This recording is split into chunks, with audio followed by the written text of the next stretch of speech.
So I'm coming to the end of Hazbin Hotel, and whenever I get to this point, I'm always thinking about what will be the next show that I'm gonna do and what would people really enjoy.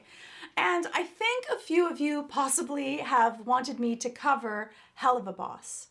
I'm gonna need your help for it though. When I start off doing, even if they were really popular shows, but shows that are older, it's really hard to get a whole bunch of views. So my thought is that we'll try out a couple of them and see how they do. If we work all together and we can help let the community know and people really enjoy them, I'll do more. But I do have a few more videos for Hazbin also. So let me know your thoughts, ideas, and suggestions in the comments below. So let's get into Vox and find out a little bit of what actually makes him tick, because he's a character that I don't think that his motivations are as clear as some of the other characters, which makes him a little bit more intriguing. This week's episode of Yeah, I Your Sister, So What is brought to you by Vox Tech. Trust us. Now that's good television. Whenever someone says to me to trust them, that right away kind of raises my spidey sense of like, why are you trying to push this trust thing so strongly? That's not usually the most honest of things, but I think that people are a lot more media savvy than they used to be. We still have some weaknesses in that area though. Hello there, Velvet. How are you this hellish morning? Oh, cut the I need you up here now. Whatever could be the problem, my dear. You can tell that he has this superficial charm, but he's not that good at being charismatic so that he sells it. And the way that he turns away, that shows a sign of disrespect that it doesn't really matter. The thing with his inflection though is that it has an immediate drop off when he speaks. Instead of being like, hey, how are you doing? It's, hey. Hello there, Velvet. How are you this hellish morning? Meaning that he doesn't care that much. And that's the same thing with micro expressions, that if you really care about something, if something really matters, it's a true emotion, you're gonna hold that emotion for a certain amount of time after you need to, because you still feel that emotion. When you're faking something, it drops off immediately after the person has left. The same thing with our tone of voice. His tone can't even hold itself for the entire word. There's an immediate drop off. And that shows that someone has a certain amount of a disdain, or you're annoying me, let's get on with it. And people can read that kind of unconsciously and know that someone isn't really being sincere. You might say that also that's kind of has like this TV voice or this announcer newscaster voice, but you can tell in certain situations that he's really excited and he actually means it, or when he feels actual anger, he holds this for much longer. Your little boy toy is wrecking my department while I'm trying to pull together a show. Damn it, Valentino! Oh yeah, and here I go, Valentino. Just another day with Val. Hey. My life. He's not doing the things that really bring him feelings of joy. The monotony, what he's dealing with, he doesn't feel a satisfaction with. And when people don't feel a satisfaction with what they're doing in their life, we take a look at what other people are doing, especially in media, which makes a lot of sense for Vox, that we look at other people in media and they're doing all of these amazing things, which makes us feel worse about ourselves. And that's the problem with media, is it's often a lie, but you look at it and then you often are like, why can't I be like this person? Why can't I be living this life? Why can't I look this way? And that causes this type of comparison that often makes us feel like we're not living up to our own expectations. What are your thoughts on the new extermination deadline? We are shifting our focus to your protection. We are pleased to announce Vox Tech Angelic Security is coming soon. Trust us. And that salesman personality that they kind of like turn on the charisma when they need to in order to sell people, in order to control people. And media is actually really effective in doing that. We believe things that we hear and we see, especially when we hear them and see them over and over again. The thing that Vox is doing that is exceptionally effective is when people are scared, when people are worried about their own safety and they have an anxiety towards that, and in this case, for extermination, there's a real good reason for that. People will want to do anything that they believe that will keep them safe. Even if it doesn't really pass that sniff test, or we think that maybe this might not be true, but maybe it does. And even if it helps just a little bit, wouldn't it be worth it? So he's lining his own pockets at other people's misery, which is exceptionally effective. It is definitely a manipulation tactic and something that you can tell that is not really going to be beneficial for the people around, but he doesn't really care as long as he can become more powerful because of it. This is something that happens in politics, group dynamics, in family systems. So often we use these tactics in order for people to click, to pay attention, and it's one of the fastest ways that we'll end up giving up our own freedoms, our money, because that feeling of not being safe causes us so much distress. But he tore up my best motto, and you know the show can't wait for that unlucky The ungrateful! Which are we talking about this time? Angel quit? No! He didn't quit! It's worse! Vox has a really great way of being able to deal with people that are highly reactive. You see him with Velvet and with Val, both people that are highly reactive, that are really explosive.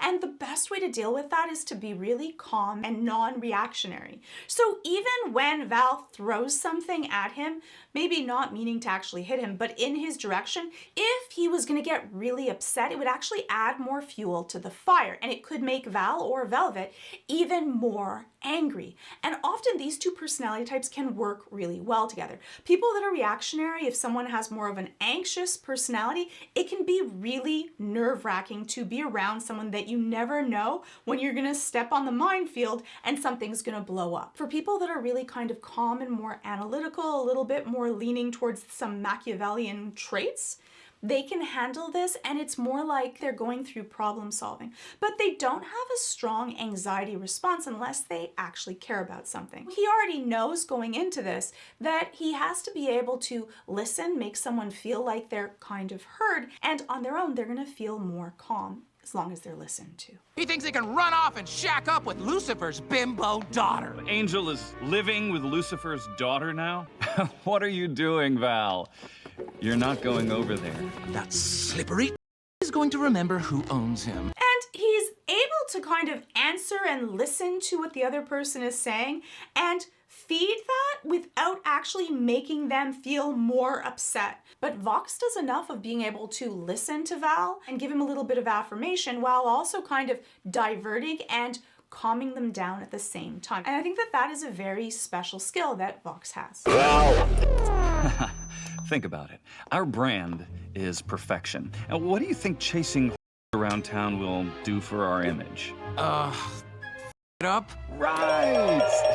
Do you want people thinking you can't control your employees? No. And Vox does a really good job, kind of like an interviewer on TV, to be able to ask Val the right questions so that Val gets to the solution that Vox wants. That's a much more effective technique than telling someone what to do.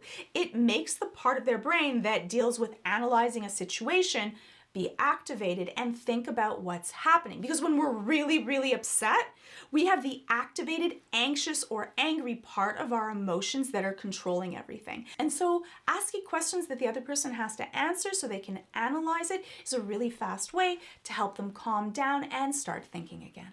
You still have him under contract. He isn't going anywhere.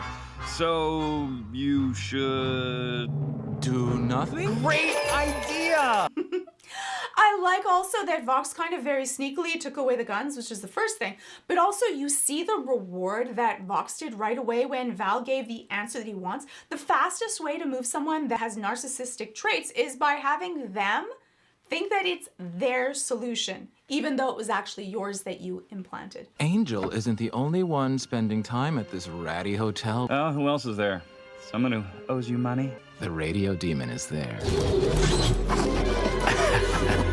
What did you just say? Alastor came back, and that wasn't the first thing you told me! And you see a completely different reaction when it's something that Vox has an emotional attachment to. There seems to be a really deep feeling. Whenever someone is brought up and you have the really strong reaction inside of you because of that, you have to kind of ask yourself why. It's easy for Vox to be analytical when it happens to everyone else, but when it actually happens to him, now everything's changed, which actually can be quite common and actually quite frightening for everyone else that might be around someone that's usually calm and collected.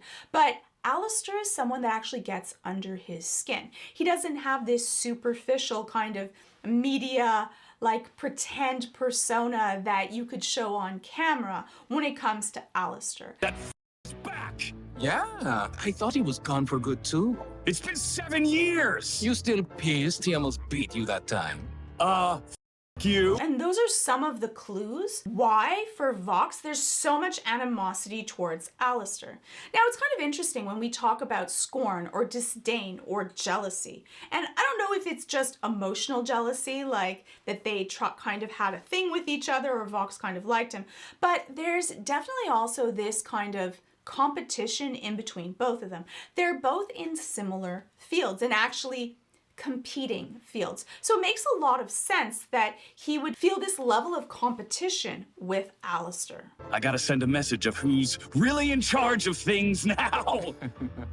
Welcome home. For Vox, he wants to say that he's on top, that he's won. When you see someone that has a skill that is similar inside where your self-esteem skill set is, you can often feel this kind of really negative competition with someone else. Say hello to a new status quo.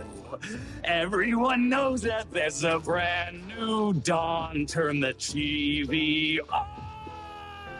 This kind of drive, this want for competition to be able to be successful can actually be effective. It can be effective in making you have a drive to keep at something, to be better at something. So people can actually harness this to be effective and helpful. Sometimes even negative emotions can lead to something good. Where it becomes maladaptive, though, is when this person is living rent-free constantly in your head, when you're constantly looking at them and giving up comparison to and feeling like you're not good enough, when no matter what they do, you're always comparing yourself to them. That can become really negative, maladaptive, and lead to increased feelings of anxiety, anger, lower self-esteem, and actually make you sick. So the radio demon is back in town. Why is he hanging around? What does that mean for your family? Well, Handley, I've got good news. He's a loser, a fossil, and I don't mean to sound hostile, but the demon is a coward. And whenever someone has to constantly insult someone else or put them down, right away you can tell that this person has low self-esteem or has a chip on their shoulder about them or feels slighted or jealous or upset.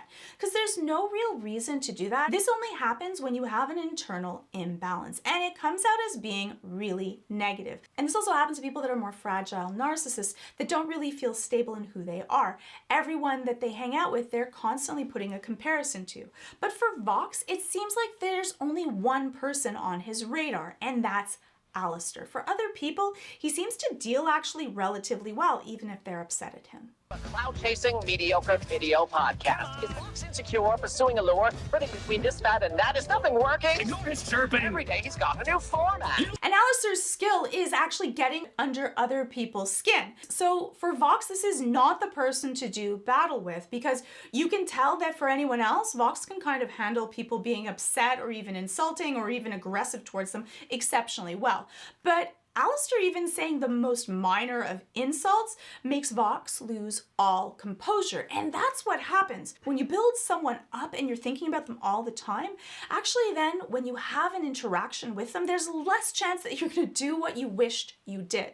And so if you're feeling really upset in a situation, it is better to just wait.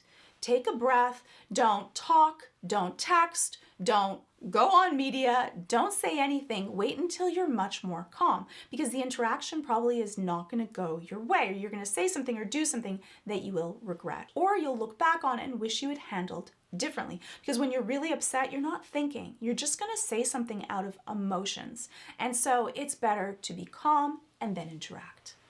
Is Vox as strong as he purports, or is it based on his support? He'd be powerless without the other V. Please. Alastor Alastor just hits him on all of these different things. And often that's what happens, is this person that you see as your arch nemesis is the person that has either hurt you, taken something that you think for you, taken a place that you think that should be yours, or scorned you in a certain way. Jealousy, competition, all of these feelings, that's like the poison that you drink and hope that someone else dies. But you're the one that drank it, and they're living in your head and you're playing them over and over again, kind of like a record on continuous play. And here's the sugar on the cream. He asked me to join his team. I said no, and now he's pissy. That's the team. You old-timey... And so there we go. So Vox offered Alastor a proposal to join him. And I don't know if that means he wanted to date him or he wanted to join the team or they wanted to team up.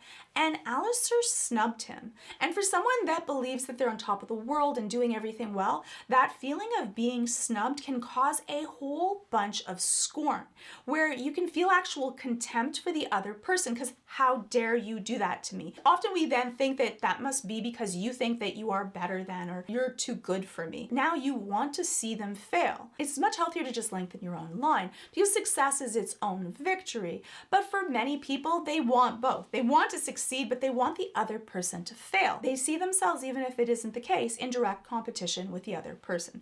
But at the end, there's enough space for all of us. I'll show you suffering. Oh, the TV is buffering. I'll destroy... I'm afraid you've lost your signal. And that's also really common that happens, is when we feel that, it burns us out. Being really angry, being jealous, having scorn, it's exhausting, because there's never any real win in it. And the best way to be able to handle it is to distract yourself, to do your own thing, to find something that brings you joy, and to try to not have that person be constantly programmed in your brain, because neurons that wire together, fire together. And you definitely don't want to have the person that makes you feel scorn, contempt, jealousy be the person that's constantly firing in your brain. So put something else in there instead. So our main concern now is ensuring that no deal is ever struck between Lucifer's brat and that smiling freak. We need someone who Little Miss Bleeding Heart would take in. I think I have just the one. And so anything that person is involved with, we may physically actually try, which is a horrible idea, but try to make them fail by doing something. Why is it a horrible idea? Because if it succeeds, you don't usually get the feeling of revenge that you hope that you have. It isn't as sweet as what you picture it in your head. And the second thing is that if you end up getting found out that you did this, it ends up making you look really small and petty. And often our behavior in that is not something that we would uphold or want other people to talk about. What you want is for the issues that you have with someone else to be dealt with yourself, so that you can actually feel better. I'm not saying that because you should always be, this saint and do everything right. No, it's for yourself. It's not healthy to be able to constantly be feeling this kind of angst. It's really bad for you. It's a horrible feeling, and there isn't really any win in it. In the end, you decide to put this away when you're ready to, and the sooner you're ready to, the sooner you can live for yourself and be truly happy. Wait, you were caught? I can't believe we thought you could handle even something this simple. You do us a favor. If they don't kill you, go ahead and do it yourself, you miserable failure. They're just so mean. It's just such a harsh thing. And the reason that Vox, who's usually kind of composed and can handle even when things don't go well, even with his own business, this is personal. This is something that his entire feeling towards Alastor, and the reason that he wants this to fail is because Alastor's involved. He wants anything that Alastor's involved with to fail so that Alastor fails. And that's why there's such vitriol. There's such a harshness that he speaks with, even though he doesn't really know Serpentius, and really this is not that big of a deal. But for him, it's a personal failure, and he's been caught being involved, which makes him feel even more upset. What? You'll have to try harder than that next time, old pal. And of course, Alastor has to rub it in Vox's face that he's completely failed in his plan. And that's what happens when we're so upset and we create a plan. Often it's not that good of a plan in the first place. But again, even if he won, what does he really win? It's one of those things that it's this perpetual contempt machine that there really isn't any end to. You have to kind of get off the roller coaster on your own. Oh my god! Oh, looks like your little hotel didn't work out so well. Oh, Alastor, I cannot wait to watch you get. So you can see how much happiness that Vox has in someone else's misfortune. But it isn't real happiness. It isn't true happiness. It's this sickly feeling of happiness that doesn't really give you the same amount of joy. And actually, when people talk about revenge that they actually have gotten, they don't feel that good about it, and often they feel just as icky as they did beforehand. And that's the problem with it. Sorry, I keep on seeing my little tiny antenna wiggling. I'm sorry if the antenna's wiggling is really annoying. But yeah, for most people, it actually feels kind of icky, and you feel afterwards like you think that you would feel this relief or this happiness or this joy or this glee, and for most people they don't. For some people they do, so I'm not gonna say that it's never that way, but you can tell for Vox right here it isn't a true feeling of happiness. It's a happiness that's kind of veiled in anger and animosity and angst. Radio's not dead, but it is ending this broadcast. There's also a funny thing that happens. A lot of times people think that when someone else is gone, that their feeling of pain or animosity or scorn, contempt, whatever it might be, is going to end with it. In the end, the actual animosity has been happening inside of your head. And because you've been spending so much time reliving the situations that hurt you, that stays. And we play over situations, and how do you remember something? By doing it over and over again. So what you're doing is actually programming your brain to relive that situation. The more you relive it, the more real it is for you, more currently real it is for you. So even after they're gone, a lot of people still have the trauma of what they went through with someone else. So what I would say is that even if Alastor had died, I don't think that Vox would feel the same sense of peace that he thinks that he would. It is actually rarely the case. I deal a lot with people that are going through trauma or jealousy or contempt or scorn for someone, and even after they're no longer in the picture in whichever way or shape or form, we still have to deal with it because in the end, you're dealing with this animosity or feelings of how that situation affects your own sense of yourself and your own negative self-talk. And that you have to work through. We're also hearing reports that Adam, leader of the Angelic Legion's first man and totally bad boy, has been slain by a filthy janitor. So you see Vox's face, like he seems really happy that he thinks that Alastor is gone. You want to take a look at sometimes how jealousy can happen. Sometimes we actually can create it by comparing someone to someone else, comparing children to each other or to their friends, or comparing the person that you're currently with to one of your exes. Don't do that. It's a horrible way to create a competition that doesn't need to start. Often we do that because we want the other person to motivate them to change or be better or see this as something that they can aspire to. But it ends up just creating all these feelings of contempt and scorn and jealousy with the other person. Creates a competition that shouldn't happen. And this happens especially for people that are in similar fields. And so you want to have the people around you feel good and healthy. Alastor's missing, led with his tail between his legs. Nature abhors a power vacuum, it leaves room for you and me. The future of hell belongs to the V's. And so now he thinks that Alastor's gone, he can take up that space, take over the world, take up the mantle, and be the best. In the end, though, we're really competing against ourselves. I know it's such a therapy thing, but it's so very true. And in this case, Alastor is not really gone. So we'll have to see what happens next season and how Vox reacts when he realizes that Alastor's not only still in the picture, has plans of his own. I want to take this time to say a huge thank you to my community. You are why I do this, and I appreciate so much of the time, attention, comments that you give, all of the information on the backstories, the lore. And so with that, I would like to introduce today's sponsor, Campfire.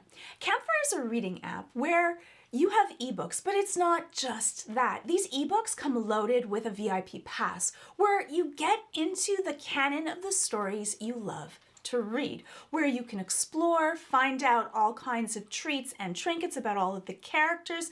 You can even find character sheets that have the characters that you love with all of their stats. It's just so very cool. And you can choose your type of book that you like, romance, sci-fi, fantasy, and then read each chapter, and then gather all of these behind the scenes bonus content, character profiles, interactive maps, exclusive short stories with an ever-growing community of 300,000 authors and readers. Another thing that's really wonderful and unique to Campfire is that it has the highest royalty than any other platform. So by using Campfire, you're supporting authors directly and their content directly. And so they can make more of the stories that you love.